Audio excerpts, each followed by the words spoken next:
মনোহর পাঠশালায় তোমাদেরকে স্বাগত জানাই। তো অলরেডি আমি একটা ভিডিও করে ডাব্লিউবি কনস্টেবলের যে নিউ নোটিফিকেশন বেরিয়েছে তার অনেক কিছু তোমাদেরকে বলে দিয়েছি। তো তোমাদের মধ্যে এখনও বেশ কিছু কনফিউশন থেকে গেছে বা থাকবে আমি আশা করি, তার জন্য এই ভিডিওটা তৈরি করা। তো এখানে আমি তোমাদেরকে যে এক্সামের যে মেথড ডিটেলস প্রক্রিয়াটা আমি তোমাদের এখানে বুঝিয়ে দেবো। তাই ভ্যাকেন্সি নিয়ে আর বেশি কিছু বলবো না। এখানে জাস্ট আমি এলিজিবিলিটি ক্রাইটেরিয়া এবং এক্সাম যে মেথড অর্থাৎ যে প্রক্রিয়ায় নিয়োগ করা হবে এই প্রক্রিয়া দুটো আমি তোমাদের খুব ভালো করে বুঝিয়ে দেবো। এই ভিডিওটা সম্পূর্ণ দেখলে তোমাদের আর কোনো কোশ্চেন থাকবে না, তোমরা সমস্ত কিছু জেনে যাবে যে তোমাদের কতবার কাট অফ করা হবে এবং ইন্টারভিউ কীভাবে ডাকা হবে। তো ফার্স্ট আমি তোমাদেরকে এক্সামের জন্য যে এলিজিবিলিটি ক্রাইটেরিয়া ঠিক করা হয়েছে সেইটা আমি তোমাদেরকে একবার দেখিয়ে দিচ্ছি। তো এখানে must B a citizen of India, এটা নর্মাল ব্যাপার, সবাই ইন্ডিয়ান সিটিজেন। এজের ক্ষেত্রে কি বলা হয়েছে, 18 বছর থেকে 30 বছর পর্যন্ত 1/1/2024 অনুসারে। তাহলে 1/1/2024 অনুসারে যাদের 18 বছরের থেকে 30 বছরের মধ্যে বয়স তারা সকলেই অ্যাপ্লাই করতে পারবে। শিডিউল কাস্ট এবং শিডিউল ট্রাইবদের ক্ষেত্রে 5 বছরের ছাড়, ওবিসি এ ওবিসি বি এর ক্ষেত্রে 3 বছরের ছাড়, 3 ইয়ার্স ছাড় 3 বছর ছাড় দেওয়া হবে থার্ড জেন্ডার পার্সনের জন্য, 5 বছর ছাড় দেওয়া হবে সিভিক ভলেন্টিয়ারের ক্ষেত্রে বা ভিলেজ পুলিশ ভলেন্টিয়ারদের ক্ষেত্রে 5 বছরের ছাড় দেওয়া হবে।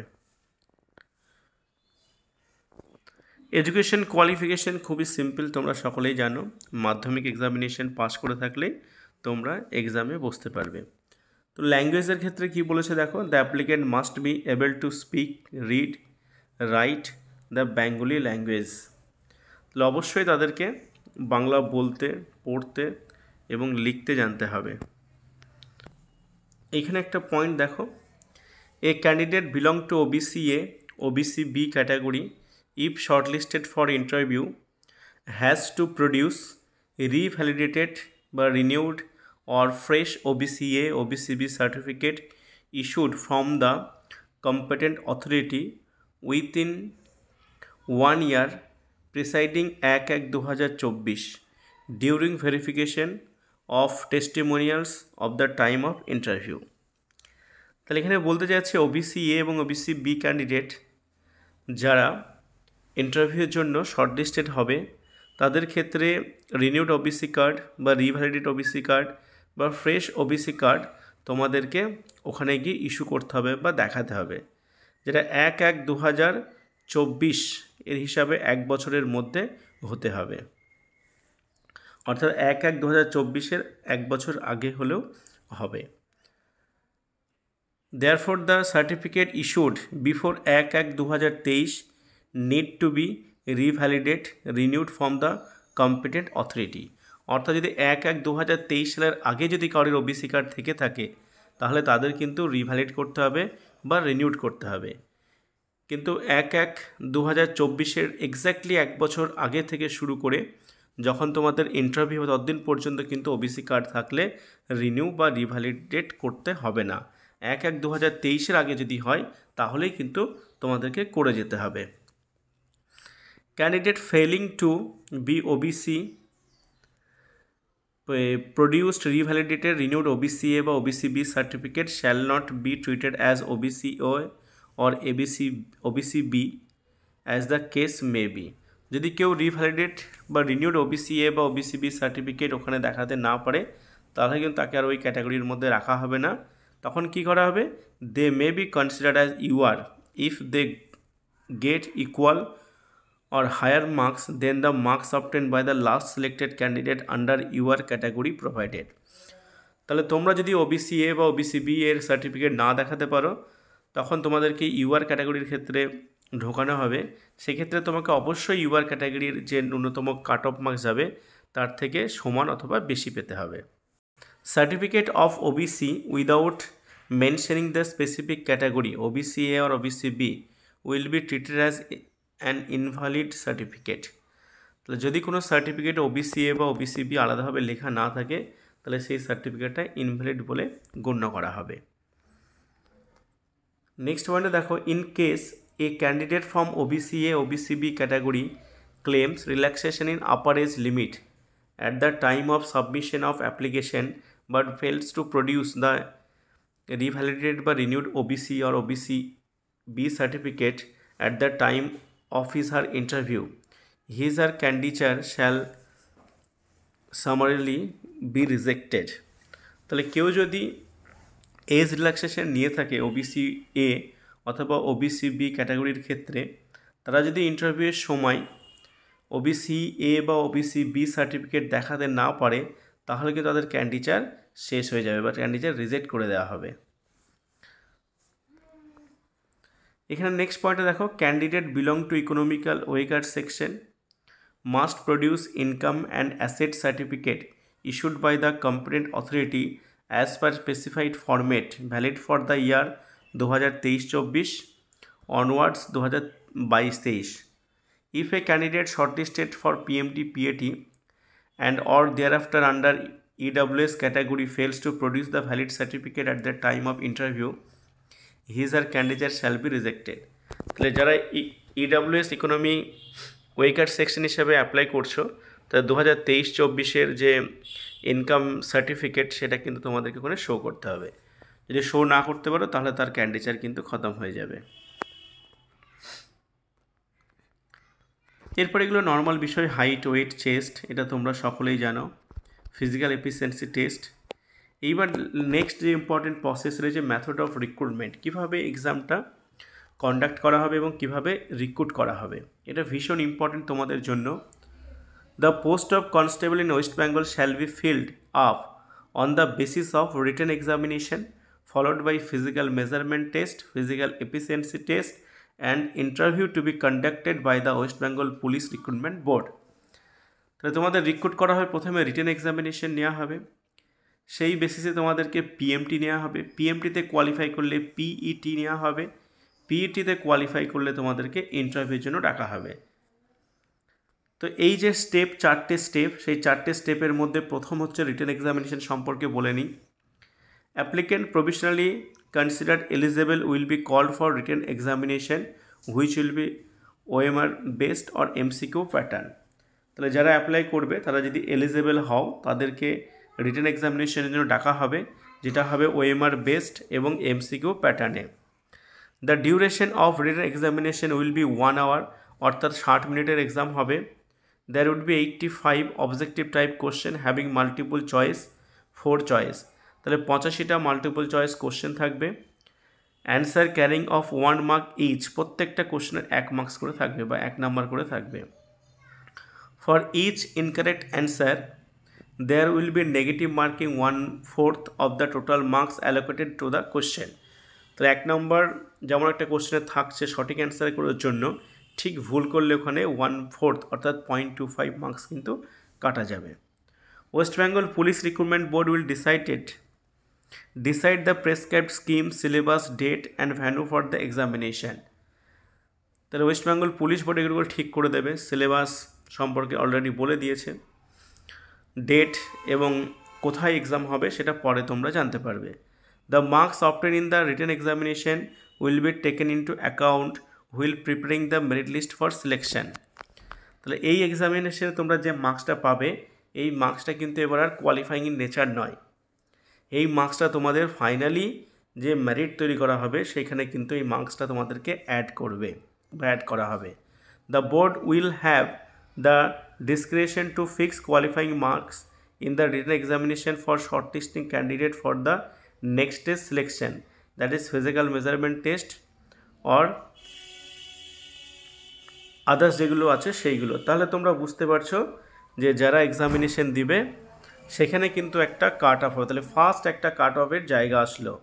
তাহলে যখন তোমাদের পিএমটি এবং পিএটির জন্য ডাকা হবে, তখন রিটেন এক্সামিনেশনে যে মার্কস পাবে তার বেসিসে তোমাদেরকে একটা কাট অফ স্থির করবে বোর্ড, এবং সেই কাট অফ যারা কোয়ালিফাই করবে তাদেরকে পিএমটির জন্য ডাকা হবে। তো question of the written examination shall be from the following of subject. তাহলে এই চারটে সাবজেক্টের রিটেন এক্সামিনেশন হবে। জেনারেল অ্যাওয়ারনেসে 25 মার্কস, ইংলিশে 10 marks, elementary mathematics 25 marks and reasoning and logical analysis 25 marks. Total হচ্ছে 85 মার্কস, সময় থাকবে 60 মিনিট। তো এই এক্সামে তোমরা যারা কোয়ালিফাই করবে তাদেরকে ডাকা হবে এবার ফিজিক্যাল মেজারমেন্ট টেস্টে ডাকা হবে। তাহলে ফিজিক্যাল মেজারমেন্ট টেস্টে যখন ডাকা হবে তাদের ক্ষেত্রে কি করা হবে, তাদের চেস্ট মেজারমেন্ট করা হবে ফিতের সাহায্যে এবং হাইট এবং ওয়েট মাপা হবে মেশিনের সাহায্যে। একটা ইলেকট্রনিক মেশিন থাকবে, সেই ইলেকট্রিক মেশিনের সাহায্যে তোমাদের হাইট এবং ওয়েট মাপা হবে। যারা পিএমটিতে কোয়ালিফাই করবে তাদেরকে ডাকা হবে ফিজিক্যাল এফিসিয়েন্ট টেস্টে, একই দিনে হবে। Candidate who qualifying in PMT will be allowed to take part PAT as given under. PAT সম্পর্কে কী সেটা অলরেডি তোমাদেরকে বলে দেওয়া আছে আগের নোটিফিকেশনে, কীভাবে দৌড়াতে হবে কত সময়ের জন্য সেইটার ব্যাপারে বলা হয়েছে।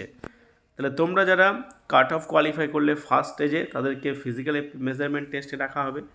পিএমটিতে কোয়ালিফাই যারা করলে তাদেরকে ফিজিক্যাল এফিসিয়েন্সি টেস্টে রাখা হবে অর্থাৎ পিএটি। এইবার যারা পিএমটি এবং পিএটি বোথ কোয়ালিফাই করবে তাদের ক্ষেত্রে কি হবে সেটা দেখো। তার জন্য তোমরা দেখো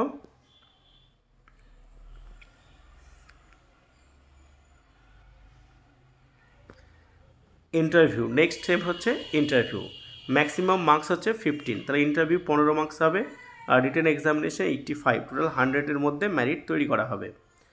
all the candidate qualifying in physical efficiency test will be called for interview.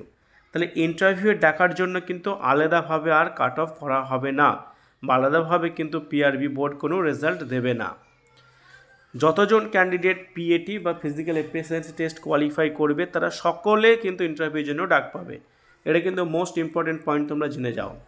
যারাই পিএটি কোয়ালিফাই করবে তারা সকলেই কিন্তু ইন্টারভিউর জন্য ডাক পাবে, সেই জন্য কিন্তু আলাদা কোনো কাট অফ তৈরি করা হবে না। The procedure, date, time and venue of interview will be decided by West Bengal police recruitment board. তাহলে ওয়েস্ট বেঙ্গল যে পুলিশ রিক্রুটমেন্ট বোর্ড রয়েছে সে তারিখ এবং জায়গা সমস্ত কিছু ঠিক করে দেবে কখন ইন্টারভিউ হবে সেটা। ইন্টারভিউর ক্ষেত্রে দেখবে জেনারেল অ্যাওয়ারনেস একটা ক্যান্ডিডেটের ক্ষেত্রে কেমন আছে, এছাড়া তার বাংলা এবং নেপালি বলতে পারা, লিখতে পারা, এইগুলোই চেক করবে, আর কিছু চেক করবে না। এবার on the basis of marks obtain in written examination and interview, তাহলে তোমরা 85-এর মধ্যে কত পেয়েছো এবং 15-এর মধ্যে কত পেয়েছো, এই দুটো অ্যাড করে ফাইনালি তোমাদের মেরিট লিস্ট তৈরি করা হবে। তাহলে ইন্টারভিউ যখন তোমাদের দেওয়া হয়ে যাবে তখন কিন্তু আবার একটা কাট অফ বেরোবে। এই কাট অফটা কী করে তৈরি করা হবে, এই কাট অফটা তৈরি করা হবে তোমাদের যে রিটেন এক্সামিনেশনে মার্কস পেয়েছিলে এবং তার সঙ্গে ইন্টারভিউ যে মার্কস পেয়েছো সেই নাম্বার দুটো যোগ করে তোমাদের আবার একটা কাট অফ করা হবে। তার মানে বুঝতে পারলে তোমাদের এক্সামিনেশনের জন্য টোটাল দুবার কাট অফ বার হবে। একবার হচ্ছে তোমাদের এক্সামিনেশন হওয়ার পর ফিজিক্যাল এফিসিয়েন্সি টেস্ট এবং ফিজিক্যাল মেজারমেন্ট টেস্টে ডাকার জন্য একবার কাট অফ করা হবে। ইন্টারভিউর জন্য কোনো আলাদা কাট অফ তৈরি করা হবে না। ইন্টারভিউ দেওয়ার পর তোমাদের ফাইনাল যে মেরিট লিস্ট বেরোবে সেখানে একবার কাট অফ তৈরি করা হবে, যে কাট অফে তোমরা রিটেন এক্সামিনেশনে যে মার্কসটা পেয়েছিলে এবং ইন্টারভিউ যে মার্কসটা পেয়েছো এই দুটো মার্কস যোগ করে তোমাদের ফাইনাল মেরিট লিস্ট প্রকাশ হবে, তার জন্য একটা কাট অফ তৈরি করা হবে। তাহলে টোটাল কাট অফের সংখ্যা হলো কিন্তু দুবার, একটা এক্সামিনেশনের বেসিসে কাট অফ দুবার তৈরি করা হবে। তো এই ছিল তোমাদের রিক্রুটমেন্ট ডিটেলস প্রসেসটা কীভাবে হবে সেটা বুঝিয়ে দিলাম। এবার তোমরা যারা ভাবছো যে একটা এক্সামিনেশন হওয়ার জন্য কাট অফ কি বাড়বে না কমবে সেই নিয়ে তোমরা অনেকেই দ্বিধা আছো। এই বিষয়ে আমি বলবো যে একটা এক্সামিনেশন হবে এটা ডেফিনেটলি খুবই আনন্দের বিষয়, কারণ টাইম টেবিলটা অনেকটাই কমে যাবে, তোমাদের তাড়াতাড়ি রিক্রুটমেন্ট প্রসেসটা হয়ে যাবে, ফলে খুব অল্প সময়ের মধ্যে তোমরা জব পেয়ে যাবে, বেশি দিন তোমাদেরকে ভুগতে হবে না। এবার যারা কাট অফ নিয়ে চিন্তা করছো তাদেরকে আমি একটা কথাই বলবো, কাট অফ নিয়ে এত চিন্তা করার কিছু নেই বা বেশি ভাবারও কিছু নেই, কম যাবে না বেশি যাবে এই সমস্ত কিছু না ভেবে তোমরা নিজের প্রিপারেশনে ধ্যান দাও, ভালো করে প্রিপেয়ার করো, যাতে প্রিলিমিনারিতেই তোমাদের যতটা, অ্যাকচুয়ালি প্রিলিমিনারি নয় একটা এক্সামিনেশন যেহেতু, তাই ফার্স্ট স্টেপে যে রিটেন এক্সামিনেশন হবে সেখানে যতটা স্কোর এক্সট্রা করা যায় সেই দিকে মাথায় রেখে তোমরা প্রিপারেশন করো। কাট অফ বাড়বে না কমবে এই বিষয়ে ধ্যান দিও না, কারণ এক্সামের কোশ্চেন পেপার না দেখে কখনোই আগে থেকে কাট অফ বাড়বে না কমবে সেটা কিন্তু নির্ধারণ করা যায় না। কিন্তু হ্যাঁ, আগেতে যে কাট অফ হতো প্রিলিমিনারি এক্সামে ক্যান্ডিডেটকে ডাকার জন্য, তার থেকে ডেফিনেটলি কাট অফ বাড়বে, কারণ বুঝতেই পারছো এখানে কিন্তু আলাদা কোনো মেন এক্সামিনেশন নেই। এই জন্য কিন্তু আগের যে বছরে যে কাট অফ গেছে প্রিলিমিনারি, তার থেকে কিন্তু কাট অফ ডেফিনেটলি বাড়বে।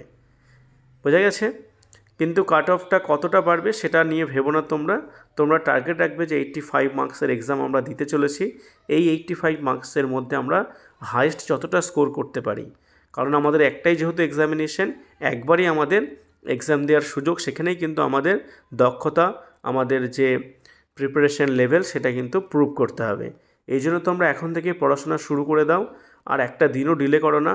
যত ভালো পড়াশোনা করবে তোমাদের এক্সামিনেশন তত ভালো হবে। সো আশা করছি তোমাদের সম্পূর্ণ বোঝাতে পেরেছি।